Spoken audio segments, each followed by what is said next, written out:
Bismillahirrahmanirrahim. Assalamualaikum warahmatullahi wabarakatuh.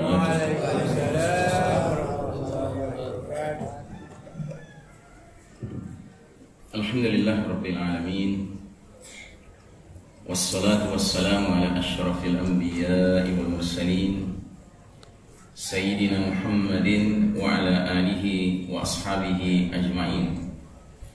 فقال الله تعالى في كتابه الكريم يا أيها الذين آمنوا اتقوا الله حق تقاته ولا تموتن إلا وأنتم مسلمون سبحانك لا علم لنا إلا ما علمتنا إنك أنت العليم الحكيم أما بعد. Hadirin jamaah salat subuh Masjid Asy-Syuhada rahimakumullah. Alhamdulillah pagi hari ini Allah izinkan kita mengisi waktu di pagi hari dengan ketaatan. Kita diizinkan sholat subuh berjamaah. Semoga sholat kita termasuk diterima Allah Subhanahu wa Ta'ala. Dan kita bersyukur pula Allah masih mengizinkan kita berada di bulan istimewa ini, Syahrul Azim, Syahrul Mubarak, Syahrul Ramadan. Mudah-mudahan segenap kebaikan yang dijanjikan Allah dan Rasulnya di dalam bulan istimewa ini kita termasuk orang beriman yang memperolehnya. Amin ya rabbal alamin. Salawat salam sejahtera kita doakan tercurah kepada manusia pilihan teladan kita bersama, Imamul Muttaqin, pemimpin orang-orang bertakwa, Qaidul Mujahidin, panglima para mujahid yang sejati, Nabiullah Muhammad sallallahu alaihi wasallam, keluarganya, sahabatnya dan para pengikutnya yang setia hingga akhir zaman. Dan semoga kita termasuk umat beliau yang berhak menerima syafaatul uzmah beliau di hari berbangkit nanti. Amin ya rabbal alamin. Jamaah sekalian rahimakumullah, pagi hari ini tema yang sudah diumumkan adalah mewaspadai badai fitnah di akhir zaman. Tema ini berdasarkan sebuah hadis sebagai berikut, di mana Nabi Muhammad sallallahu alaihi wasallam bersabda, "Badiru bil a'mali fitanan." Segeralah kalian beramal sebelum datangnya fitanan. Fitanan ini bentuk jamak dari kata fitnah. Kalau fitnah itu satu ujian, kalau fitanan itu banyak ujian.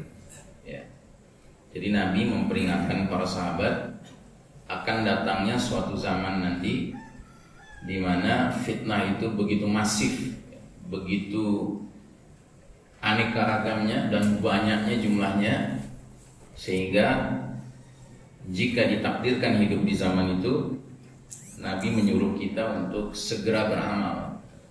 Maksudnya kalau kita punya niat baik untuk satu amal soleh atau amal ibadah, jangan ditunda-tunda, karena fitnah yang mengepung kita sangat masif, multidimensional, meliputi segenap aspek hidup.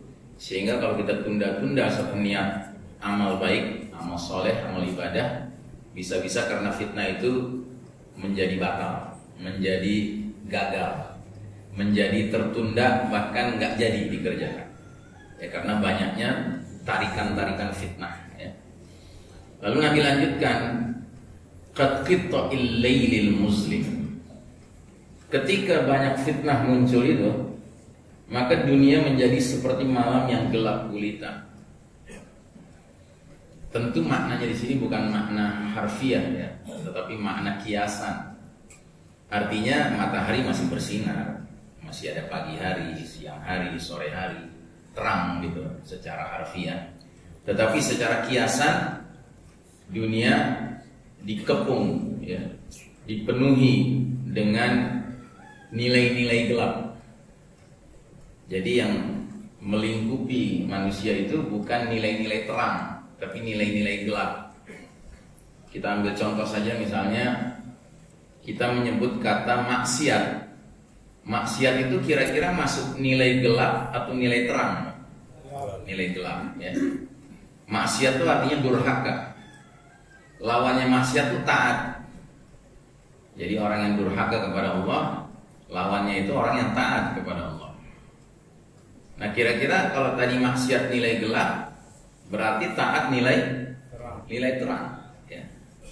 Nah, di zaman kita sekarang ini, mana yang lebih semarak? Maksiat atau taat? Hah? Taat? Taat semarak. Ngimpi kali. Yang lebih semarak mana? Maksiat. Dan ini nggak perlu penelitian, karena sudah sangat jelas. Kata orang Jerman, sudah ceto elo-elo, ya. Crystal clear kata orang Barat. Kalau zaman dulu orang tua kita mau bermaksiat itu ada upaya keras yang harus dilakukan. Harus meninggalkan rumah supaya nggak ketahuan orang. Harus mengeluarkan biaya ya untuk maksiat. Tapi zaman sekarang Pak, maksiat itu ngetok pintu rumah kita, bahkan ngetok kamar tidur kita, bahkan ada di kasur kita. Jadi maksiat itu sangat melingkupi hidup kita. Kita ambil contoh lain. Keadilan itu kira-kira nilai terang atau nilai gelap? Hah? Nilai terang. Ya, keadilan itu nilai terang. Lawannya apa? Kezoliman.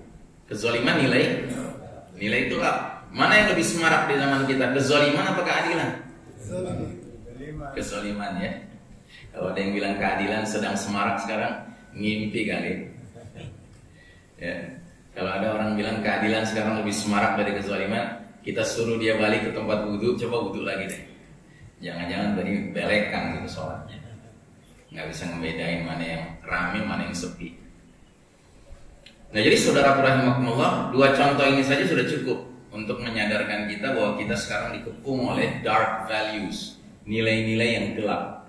Nilai-nilai yang terang sedang terselimuti, sedang tersembunyi, sedang tidak tampil. Terus apa kata Nabi?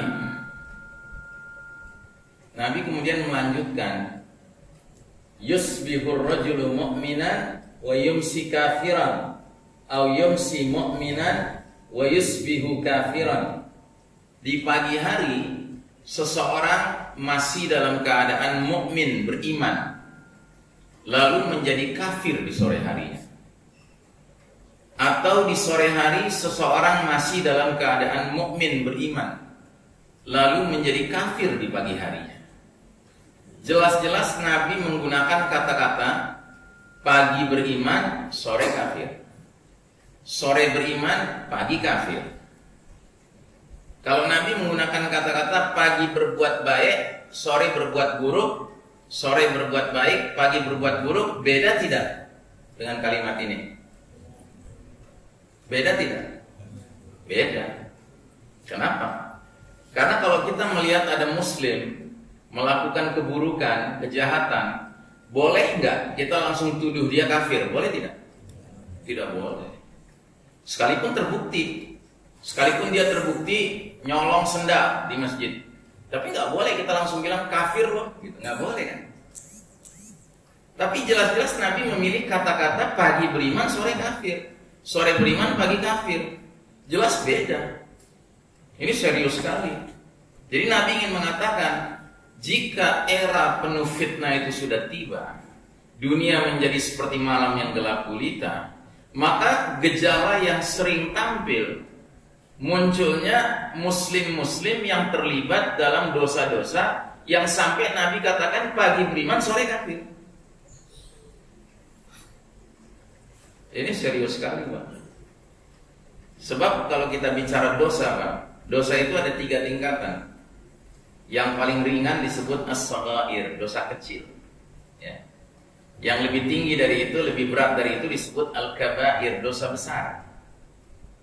Tapi ada yang paling tinggi, yang paling dikhawatirkan oleh para ulama, disebut dengan dosa nawaqidul iman, dosa yang membatalkan iman seseorang. Ya, kita nggak banyak tahu tentang dosa jenis ini Pak. Padahal justru kita sangat perlu tahu. Kenapa? Karena justru hadis ini mengacu ke zaman kita sekarang. Jadi di zaman ini tidak sedikit orang yang mengaku muslim nggak sadar dia terlibat dalam jenis dosa yang membuat dia pagi masih beriman, sore kafir. Sore masih beriman, pagi kafir. Perlu contoh enggak? Perlu contoh enggak, Pak? Dosa yang membatalkan iman atau alias dosa murtad. Perlu contoh? Siap? Siap nggak siap dia? Namanya juga taklim, ya. Cari ilmu kan? Itu sisanya ya tinggal kita punya setelah ilmunya sampai. Saya kasih contoh. Seorang mengaku Muslim lalu mengucapkan kata-kata semua agama baik, semua agama sama, semua agama benar. Itu termasuk kata-kata yang menyebabkan orang ini batal imannya. Pernah dengar orang ngomong begitu? Innalillahi. Bilang pernah aja Pak, jangan bilang sering. Sering makin repek kita. Dan kalau kita nggak benar-benar paham, bisa-bisa di antara kita yang hadir sekarang ini langsung dalam hatinya, wah Ustaz Ihsan Tanjung ekstrim. Masa ngomong gitu aja batal iman? Iya, saya ekstrim Pak kalau ngomong begitu tanpa dalil. Makanya tolong dicatat dalilnya. Ada 3 ayat saya akan jelaskan. Pertama, surat Ali Imran ayat 19. Di ayat ini jelas-jelas Allah berfirman, Inna dina indallahil Islam. Sesungguhnya agama yang Allah ridhai di sisinya hanyalah Islam. Masa iya seorang muslim baca Al-Quran, ketemu ayat ini, masih kemudian ingin berpendapat berbeda. Dia ingin kemudian protes sama Allah. Enggak gitu-gitu amat. Masa iya cuma Islam yang Allah ridhai? Saya punya tetangga rumah saya sebelah kanan Nasrani. Oh, baiknya luar biasa sama saya. Kalau dia masak sebagian makanan mesti dikirim ke saya. Sementara tetangga kiri rumah saya Muslim, jenggotan, anggota partai Islam, koruptor. Gitu. Enggak lah, agama mah baik-baik semua. Tergantung oknumnya aja. Nah, gitu. Pernah dengar orang ngomong begitu kan? Nah, iya, jangan bilang sering. Bilang pernah aja udah panik kita. Apalagi sering. Ya, jadi saudara rahimakumullah, Allah jelas-jelas mengatakan yang Allah ridhai cuma satu, Islam. Kok bisa orang Allah udah ngomong begitu masih juga punya pendapat? Enggak lah, semua agama baik, semua agama sama, semua agama benar, tergantung orangnya aja. Enggak gitu. Itu satu. Yang kedua, surat Ali Imran juga ayat 85. Apa kata Allah? وَمَنْ يَبْتَغِ غَيْرَ الْإِسْلَامِ دِينًا فَلَنْ يُقْبَلَ مِنْهُ وَهُوَ فِي الْآخِرَةِ مِنَ الْخَاسِرِينَ. Dan barang siapa mencari selain Islam sebagai agama, sekali-kali gak akan diterima darinya oleh Allah Ta'ala, dan di akhirat dia akan tergolong orang yang merugi. Kira-kira jelas gak ayat ini? Jadi ayat ini memberi kemungkinan orang boleh milih agama lain gak? Enggak. Kecuali kalau dia mau merugi di akhirat, silahkan dia pilih agama lain. Tapi Allah jelas-jelas bilang, siapapun nyari selain Islam agama, nggak akan diterima sama Allah. Clear kan? Nah, biar lengkap, biar witir, ya kan, yang ketiga. Surat Al-Hijr ayat 2. Surat Al-Hijr itu surat ke-15 ayat 2. Apa kata Allah? Rubbama yawaddul ladzina kafaru law kanu muslimin. Nanti di akhirat seringkali orang-orang kafir itu berandai-andai sewaktu di dunia dia jadi muslim. Berarti kalimat ini menggambarkan orang kafir di akhirat nanti bersyukur apa menyesal? Menyesal. Dan menyesalnya karena apa? Karena tidak memilih Islam sebagai jalan hidup, nggak jadi muslim, kan gitu. Sekarang saya tanya, muslim sama mukmin mana yang lebih tinggi derajatnya? Mukmin ya. Kenapa orang kafir itu enggak menyesal jadi mukmin? Kenapa? Jadi muslim aja dia menyesal. Karena begini. Di akhirat nanti, Pak, ada jenis orang yang mengaku muslim di dunia, dosanya banyak banget.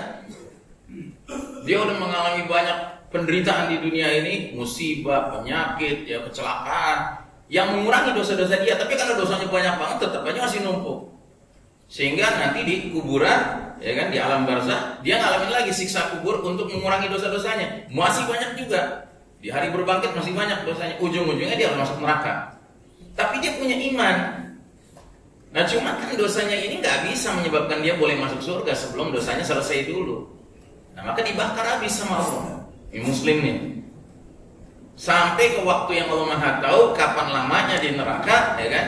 Waktu dia di neraka boleh jadi dia tetangganya orang kafir. Nah ketika Allah melihat sudah selesai masa dia di penjaranya di neraka, habis semua dosanya dibakar, dipindahin ke surga. Nah tetangganya yang kafir melihat, wah tahu gini gue jadi Muslim. Tadinya dia bingung, kok ada Muslim masuk ke neraka? Gitu. Ya ada, kenapa? Karena dosanya banyak banget. Gitu. Ya. Nah jadi saudara rahimakumullah, tentu kita semua berharap JTL ya Pak ya, jannah tembak langsung. Jangan ada yang berharap ingin masuk neraka dulu, jangan. Kita jangan nantangin Allah ya, jangan kayak orang-orang Yahudi, mereka diperingatkan sama nabi-nabi mereka akan bahaya api neraka, mereka bilangnya ayyaman ma'dudat, ya kalaupun kami masuk neraka paling berapa hari? Na'udzubillah. Padahal seharinya akhirat 500 tahunnya dunia, Pak. Nah, jadi saudara rahimakumullah, Nabi 15 abad yang lalu sudah memperingatkan kita akan datang suatu zaman di mana fitnah itu melanda dunia ini dalam jumlah yang masif, yang begitu banyak, sampai-sampai dunia menjadi gelap gulita. Dan kalau era itu datang, ancaman bagi umat Islam bukan dosa kecil, bukan dosa besar, tapi dosa murtad. Pagi masih beriman, sore kafir. Dan inti masalahnya di mana? Kok dia bisa sampai murtad? Inti masalahnya di akhir hadis ini. Yabi'u dinahu bi'aradin minad dunya. Dia rela menjual dinnya, agamanya, demi memperoleh barang kenikmatan dunia. Jadi dia nggak mampu membedakan mana barang yang murah, mana barang yang mahal. Kalau bagi kita orang beriman, Pak, agama itu barang murah atau barang mahal? Barang mahal. Bahkan barang yang paling mahal di dunia ini. Makanya kita diajarkan doa sama Nabi, panjang doanya, tapi di bagian tengahnya itu ada bagian di mana Nabi mengatakan, wala taj'al musibatana fi dinina. Ya Allah, jangan engkau timpakan musibah pada kami dalam urusan agama kami. Kalau kami ditimpa musibah dalam urusan kesehatan kami, fine, kami sabar menghadapinya. Kalau kami ditimpa musibah kaitan dengan harta kami, jadi sebagian harta kita hilang, ya kan, kita kekurangan, kemiskinan gitu ya, fine, kami sabar menghadapinya. Tapi kalau musibah itu urusan agama kami, itu puncak musibah. Makanya kenapa masyarakat Barat bisa kagum sama warga Gaza? Karena warga Gaza sudah kehilangan rumah, kehilangan keluarga, meninggal anaknya, istrinya syahid, ya kan? Kehausan, kelaparan, tapi tetap saja kalau ngomong dia bilang hasbunallah wa ni'mal wakil. Cukup Allah bagi kami. Artinya iman mereka nggak goyah. Mereka nggak kena musibah dalam urusan agama, Pak. Mereka kena musibah dalam urusan kematian keluarga, dalam urusan kesehatan, dalam urusan ke harta, kemiskinan, ya. Tapi mereka nggak goyang agamanya. Makanya mereka dikagumi sama Barat sekarang ini. Nah, jadi saudaraku rahimakumullah, Nabi Muhammad sallallahu alaihi wasallam menubuahkan bahwa akan tiba suatu masa di mana sedemikian banyak fitnah melanda dunia sehingga menyebabkan kondisi kehidupan menjadi seperti malam yang gelap gulita, ya. Jadi kita kembali lagi seperti zaman Nabi dahulu pertama kali berdakwah di Mekah. Kan gelap waktu itu. Jazirah Arab, Mekah termasuk di dalamnya, tenggelam dalam zulumatil jahiliyah, kegelapan nilai-nilai jahiliyah. Makanya sekarang ini kita berada dalam jahiliyatul mu'asirah, jahiliyah modern. Gelap lagi situasi kita, kayak dulu Nabi dan para sahabat. Nabi dan para sahabat waktu di Mekah, pemimpinnya siapa? Orang kafir, orang Quraisy, ya, yang menentang dakwah Islam, menentang dakwah Al-Quran. Nah, sama kita sekarang juga begitu. Pada skala dunia siapa yang mimpin? Ya, Yahudi, orang kafir yang menentang dakwah Islam, menentang dakwah Al-Quran. Makanya kita juga mengalami kesulitan sekarang. Nah, karenanya betapa pentingnya seorang muslim memahami kondisi zaman yang sedang dijalaninya.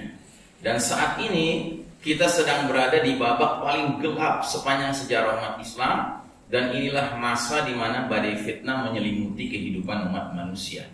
Fitnah itu sekarang bukan lagi fitnah yang tradisional, Pak. Kalau dulu kan terkenal fitnah itu 3 tak, ya Pak ya. Harta, tahta, wanita, ya nggak Pak? Kalau sekarang fitnah itu lengkap, Pak. Fitnah ideologi, fitnah politik, fitnah ekonomi, fitnah sosial, fitnah budaya, fitnah pendidikan, fitnah medis, fitnah farmasi, fitnah pertahanan keamanan, fitnah militer, fitnah, oh you name it, semua aspek kehidupan ada fitnahnya sekarang. Fitnah makanan, fitnah minuman, ya kan? Semua lengkap Pak, ada fitnahnya. Ya. Dan ini semua ada kaitan dengan apa? Ada kaitan dengan hadis Nabi mengenai karakter sistem kepemimpinan yang akan dialami umat Islam sepanjang sejarahnya. Jadi Nabi 15 abad yang lalu menyampaikan sebuah hadis tentang pergantian karakter sistem kepemimpinan dalam sejarah umat Islam. Dan ternyata kesimpulannya akan ada 5 jenis sistem kepemimpinan dalam sejarah umat Islam yang dialami umat ini secara periode demi periode, dari fase ke fase, dari babak ke babak. Ya. Nah, Nabi bersabda, "Takunan nubuwwata fikum masyaallahu an takuna thumma yarfa'uha idza syaa yarfa'aha." Kalian umat Islam akan mengalami babak pertama namanya babak sistem kepemimpinan kenabian selama masa yang Allah kehendaki. Kemudian ketika Allah sudah berkehendak, babak pertama itu pun berlalu. Nah, jadi ini sistem kepemimpinan terbaik sepanjang sejarah umat Islam, yaitu di awal sekali ketika yang menjadi generasi awal itu disebut para sahabat Muhajirin dan Ansar radhiyallahu anhum ajmain. Pemimpinnya waktu itu langsung Nabi Muhammad sallallahu alaihi wasallam. Jelas itu sistem kepemimpinan terbaik. Nggak berlangsung lama, Pak. Dia cuma berlangsung 23 tahun ya, an-nubuwah ini. Sebab memang Nabi diangkat jadi Nabi usia 40, wafat usia 63. Jadi cuma 23 tahun kan. Sistem kepemimpinan kenabian gitu. Itu pun dibagi dua. Ada 13 tahun masih di bawah garis merah, baru 10 tahun berikutnya di atas garis merah. Garis merah ini batas. Kalau di bawah garis merah, kondisi umat Islam sedang lemah. Kondisi umat Islam sedang kalah. Tapi kalau di atas garis merah, kondisi umat Islam sedang kuat, sedang berjaya, sedang meraih kemenangan. Umat Islam yang jadi pemimpin. Tapi kalau lagi lemah, umat Islam dipimpin pihak lain. Ya.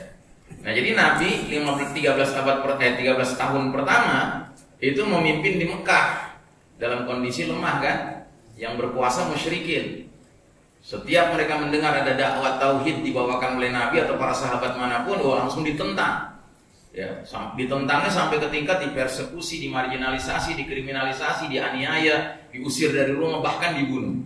Ya, seorang Bilal itu sampai ditimpakan batu di atas dadanya, ya, untuk mau mengakui Tuhan-Tuhannya kaum musyrikin, Lata, Mana, Uzza, Hubal, ya.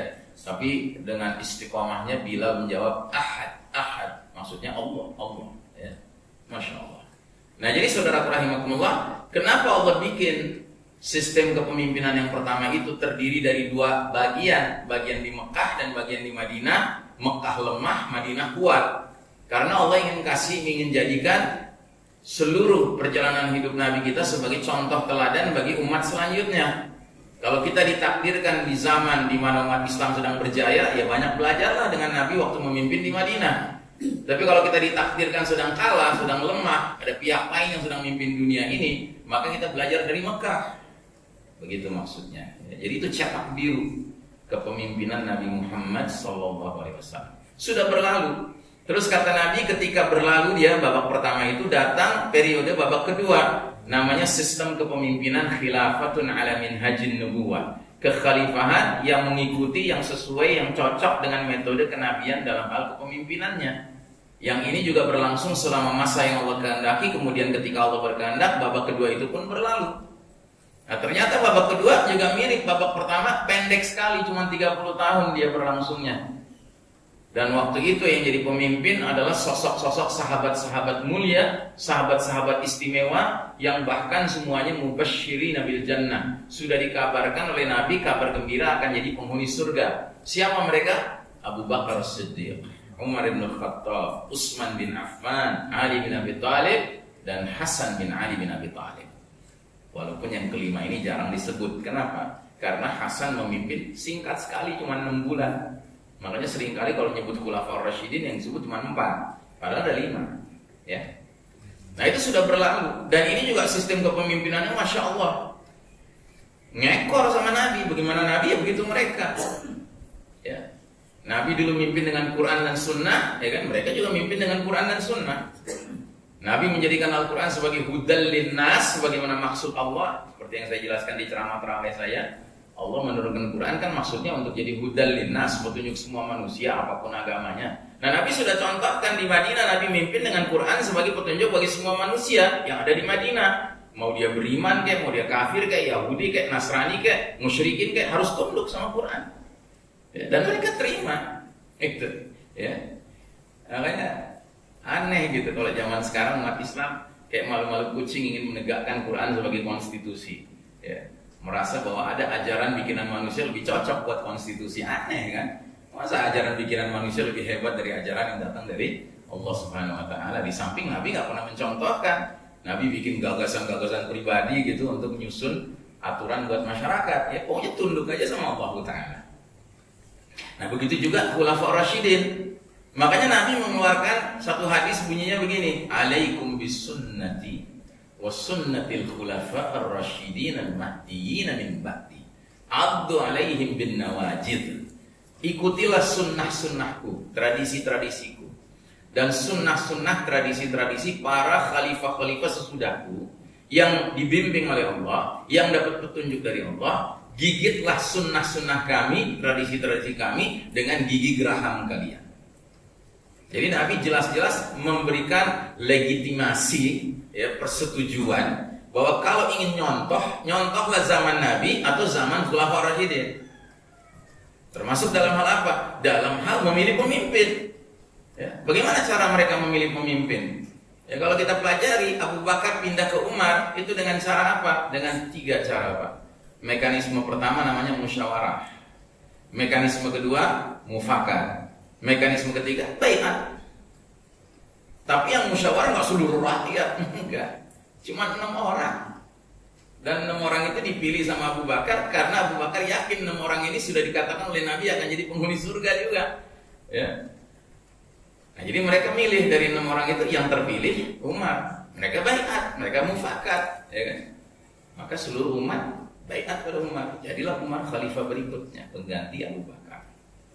Begitu juga Umar menjelang wafat terbunuh, ya. Sebelum dia wafat, dia amanahkan kepada yang 5 yang masih hidup supaya musyawarah, tentukan yang berikutnya. Yang berikutnya Utsman bin Affan. Terus begitu, Pak. Ya. Jadi nggak kayak zaman sekarang, mau orang kafir kek, mau orang munafik kek, mau orang beriman kek, ikut milih siapa yang pantas. Ya kan? Apa kita mau disamakan sama orang munafik, sama orang kafir? Ya kan nggak sama Pak suara kita sama suara mereka. Itu bahkan nggak sama suara saya dengan seorang ulama. Beda Pak. Ulama itu jauh lebih paham dari saya.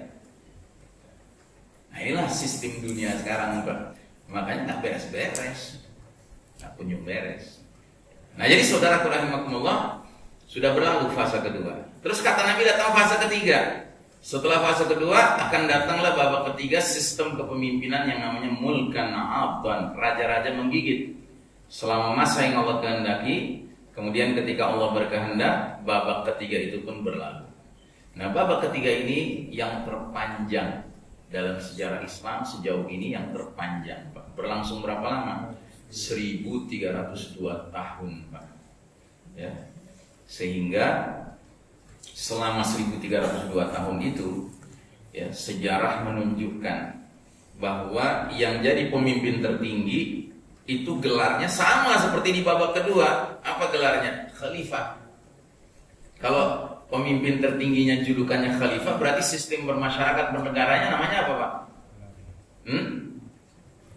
Kalau pemimpin tertingginya khalifah, sistem bermasyarakat bernegaranya namanya apa, Pak? Khilafah, ya kan? Kayak kalau pemimpin tertingginya raja, namanya sistemnya apa? Kerajaan, ya kan? Kalau yang tertinggi presiden, berarti namanya sistemnya apa? Republik, ya kan? Itu clear kan? Nah, jadi waktu itu pemimpinnya khalifah, sistemnya khilafah. Apa ciri khas khalifah dan khilafah ini? Ciri khasnya adalah semua sumber nilai, sumber norma, sumber hukum kembalinya pada Quran dan Sunnah. Gitu. Ya. Itu kebaikannya di situ. Tapi kenapa kok Nabi nyebutnya beda dengan babak kedua? Babak kedua jelas-jelas Nabi bilang khilafatun ala minhajin nubuwah. Kenapa di sini disebutnya mulkan adon? Atau kenapa nggak mulkan adon ala minhajin nubuwah? Raja-raja menggigit yang mengikuti cara kenabian. Kenapa nggak disebut begitu? Karena memang tidak cara kenabian. Ada catatan di sini. Mereka disebut mulkan karena pergantian seorang khalifah ke khalifah berikutnya sudah tidak pakai mekanisme yang dicontohkan Khulafaur Rasyidin, tapi sistem waris mewarisi. Bahkan khalifahnya masih berkuasa, dia sudah nunjuk putra mahkotanya. Nanti kalau saya wafat dia nih pengganti, sehingga nggak ada musyawarah, nggak ada mufakat, ya kan? Gitu. Nah cuma masih banyak kebaikannya, makanya disebutnya raja-raja menggigit. Menggigit apa? Quran dan Sunnah. Kalau gigitannya kencang, jadilah khalifahnya adil. Tapi kalau gigitannya lemah, apalagi sampai mangap gitu ya, jadilah khalifahnya zalim. Itu realitas sejarah, Pak. Jangan karena itu sistem khilafah terus kita katakan semuanya bagus. Tidak. Ada khalifah-khalifah zalim dalam sejarah di babak ketiga ini.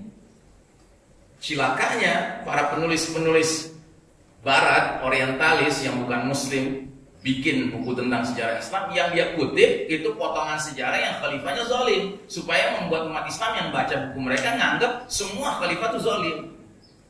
Gitu. Khilafah itu zalim. Gitu, ya.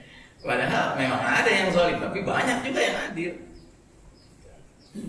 Dan sekalipun zalim, waktu itu umat tidak berpikir berontak. Kenapa? Karena tahu ini khalifah secara personal punya masalah, tapi sebagai seorang khalifahwan, bukan negarawan ya, khilafahwan gitu ya.